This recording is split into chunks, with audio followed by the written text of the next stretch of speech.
ഇനി എങ്ങനെയാണ് രജിസ്റ്റർ ചെയ്യുന്നതെന്ന് നോക്കാം. അതിനായി നിങ്ങൾക്ക് ലഭിച്ച റെഫർ ലിങ്കിൽ ക്ലിക്ക് ചെയ്യുക. അപ്പോൾ ഇങ്ങനെയൊരു ഇന്റർഫേസാണ് വരുന്നത്. ഇവിടെ മുകളിൽ ഇമെയിൽ ടൈപ്പ് ചെയ്യുക.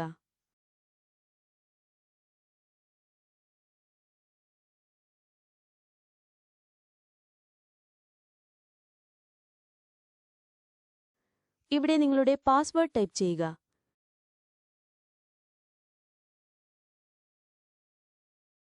സെയിം പാസ്വേഡ് ഇവിടെ റിപ്പീറ്റ് ചെയ്ത് കൺഫേം കൊടുക്കുക. താഴെ ഇൻവിറ്റേഷൻ കോഡ് എന്ന ഭാഗത്ത് ഇൻവിറ്റേഷൻ കോഡ് ഓട്ടോമാറ്റിക്കായി വന്നിട്ടുണ്ടാകും.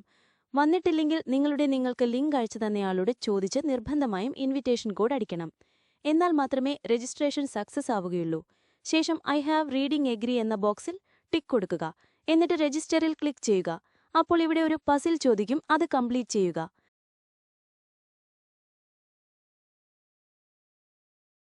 ഇപ്പോൾ നിങ്ങളുടെ ഇമെയിലിലേക്ക് ഒരു OTP വരും. ആ OTP കോപ്പി പേസ്റ്റ് ചെയ്യുക.